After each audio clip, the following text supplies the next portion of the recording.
Clinical trials का introduction. Clinical trial medical research studies होती हैं in which people enrolled as participants. People को enrol किया जाता है एज पार्टिसिपेंट्स। हेल्प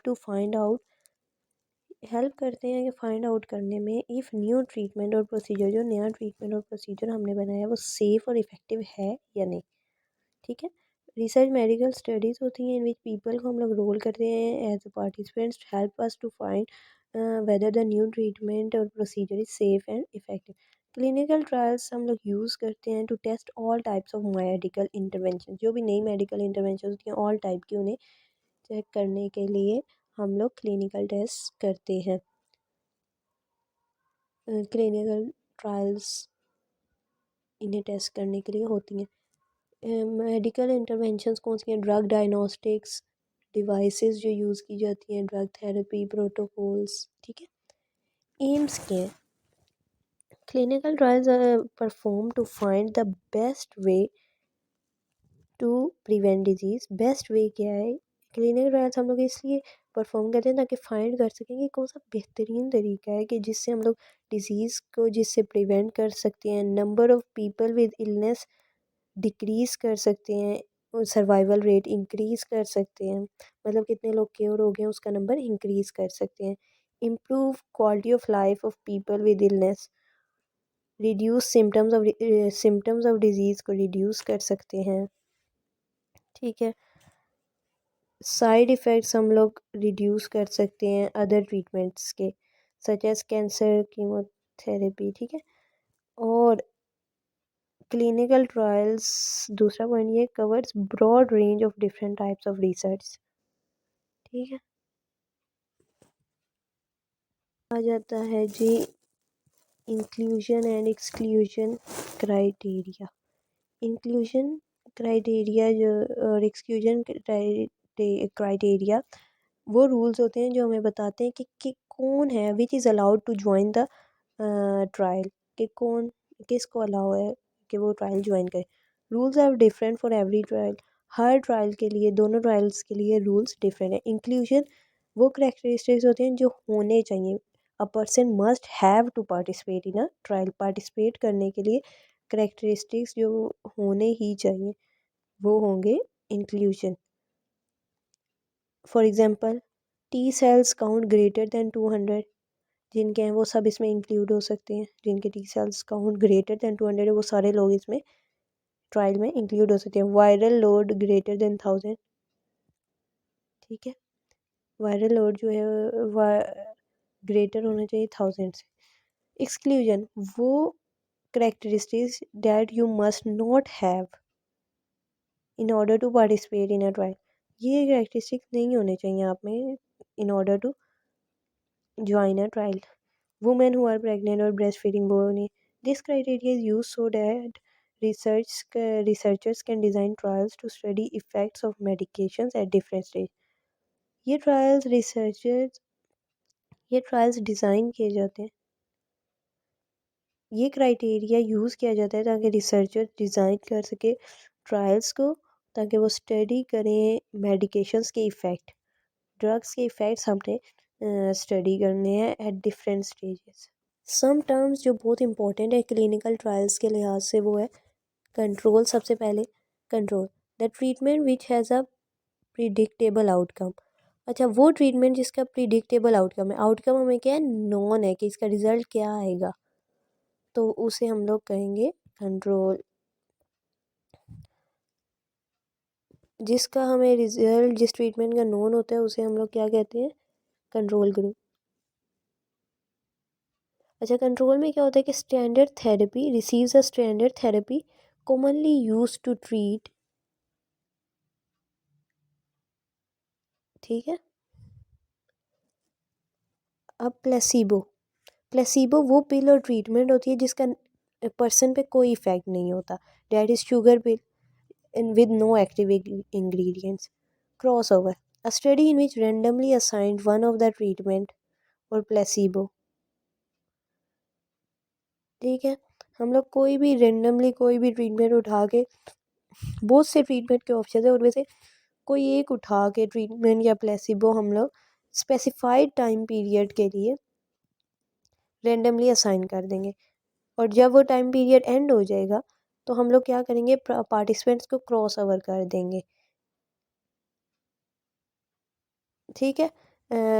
एक और ट्रीटमेंट दे देंगे from many other traveler for specific time period. ठीक है। Double blind study even neither the participant not the investigator known which treatment of placebo is given to which participant.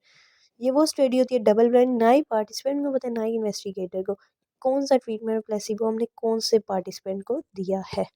Informed consent, इसे कहते हैं इजाज़तनामा या सबूतनामा। ठीक है। This required assigned written acknowledgement, assigned written acknowledgement या डॉक्यूमेंट होता है from participant in a clinical. जो भी पार्टिसिपेंट पार्टिसिपेट कर रहा है क्लिनिकल ट्रायल में उसकी तरफ से एक असाइंड रिटन एक्नॉलेजमेंट हम ले लेते हैं। ठीक है। सबूतनामा और हिज और हर लीगल रिप्रेजेंट या फिर उसका जो भी लीगल रिप्रेजेंटेटिव वो भी लिख कर दे सकते हैं।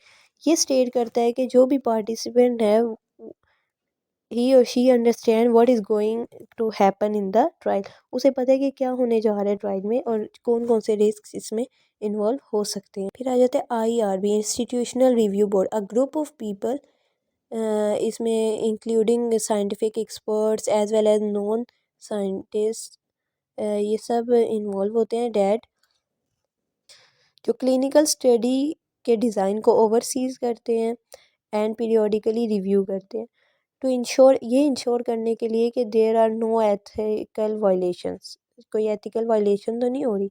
उसे पीरियोडिकली रिव्यू भी करते हैं और ओवरसी करते हैं जो डिज़ाइन है क्लिनिकल स्टडी का उसे। ग्रुप ऑफ पीपल होते हैं जिसमें साइंटिस्ट एक्सपर्ट्स और नॉन साइंटिस्ट भी हो सकते हैं।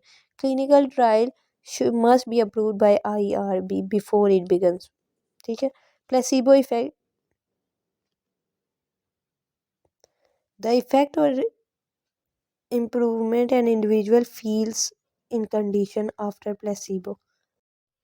प्रोटोकॉल्स वो प्रोसीजर्स होते हैं विच मस्ट बी फॉलोड, जिन्हें हमने लाजमी फॉलो करना है टू प्रोटेक्ट द ट्रायल्स की एक्यूरेसी को प्रोटेक्ट करने के लिए। स्प्रेइंग इज़ नॉट अलाउड, इससे हटना अलाउड नहीं है। स्प्रेइंग इससे हटना।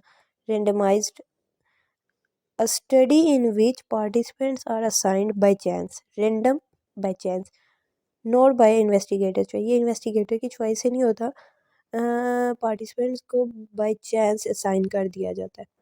सिंगल ब्लाइंड, इसमें इन्वेस्टिगेटर को पता होता है लेकिन पार्टिसिपेंट को नहीं पता कि उसे कौन सा ट्रीटमेंट असाइन किया जा रहा है। ठीक है। Open label trial, trial in which research staff जो है जितना भी और participant know the treatment assign, सबको पता है कि कौन सा ट्रीटमेंट असाइन किया जाए, ये ओपन लेबल है। ओके। ट्रायल्स, फेज़ 1 ट्रायल, इसमें होता है कि involves first testing of new drug और development on human. Zero phase होता है जिसमें प्री क्लिनिकल फेज़ जिसे भी कहते हैं, जो इस पे हम लोग नए ड्रग और ट्रीटमेंट को एनिमल्स पे क्या करते हैं, मतलब फेज़ ज़ीरो जो होता है प्री क्लिनिकल फेज़ होता है और इसे हम लोग एनिमल्स पे ना टेस्ट करते हैं। फिर फेज़ 1 आता है, इसमें for it involve the first testing of a new development या जो भी ड्रग डेवलपमेंट है उसे ह्यूमन पे पहली बार ट्राई करते हैं फेज़ 1 में। इसका फोकस और ऑब्जेक्टिव क्या होता है, ये the safety of the drug के हाईएस्ट सेफेस्ट डोज क्या है इसकी, हाउ बेस्ट टू एडमिनिस्टर के इसे किस बेस्ट तरीके से, सेफ्टी क्या है ड्रग की, हाईएस्ट सेफेस्ट डोज क्या है इसकी। ठीक है। और किस तरह बेस्ट एडमिनिस्टर कर सकते हैं, IV करना है, IM करना है।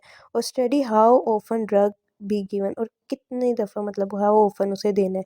Healthy population small number of, ये हेल्दी पॉपुलेशन पे हम लोग इसे करते हैं और स्मॉल नंबर ऑफ पार्टिसिपेंट्स होते हैं इसमें 15 to 30 और ये फ्यू मंथ्स के लिए होता है। ठीक है। फिर हमारे पास आ जाता है फेज़ 2। फेज़ 2 में ना ये ना हम लोग कंडक्ट करते हैं ऑन न्यू ड्रग और combinations that appear save on first phase. ये उन पे कंडक्ट किया जाता है न्यू ड्रग्स या फिर ड्रग के कॉम्बिनेशंस जो कि फर्स्ट फेज से गुजर के आ चुके हैं और अपीयर सेफ अपीयर हुए हैं, तो उनको फिर हम लोग फेज़ 2 कंडक्ट करते हैं उन पे। तो ये है कि इसमें ये होता है to continue to value continue रखते हैं। जो पहले भी हम लोग सेफ्टी ऑफ ड्रग को एवेल्यूएट कर रहे थे, उसकी सेफेस्ट डोज क्या है, तो उसे कंटिन्यू रखते हैं evaluation of safety of the dose.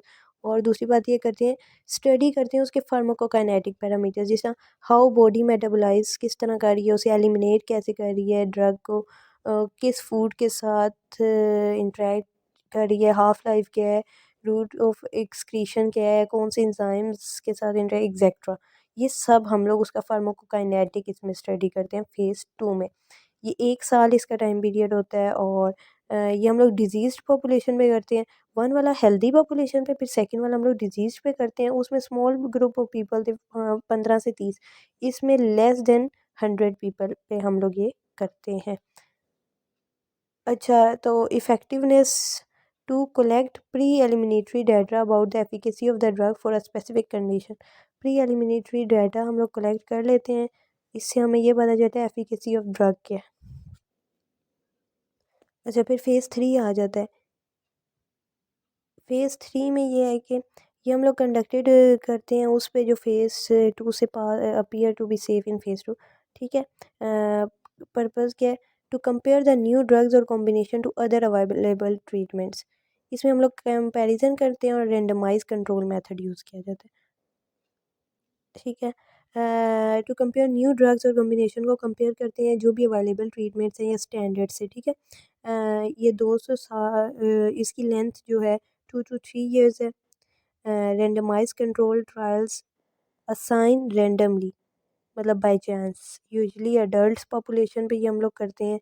और इसमें सेवरल हंड्रेड्स पॉपुलेशन होती है और मैक्सिमम 1000, 100 से 1000।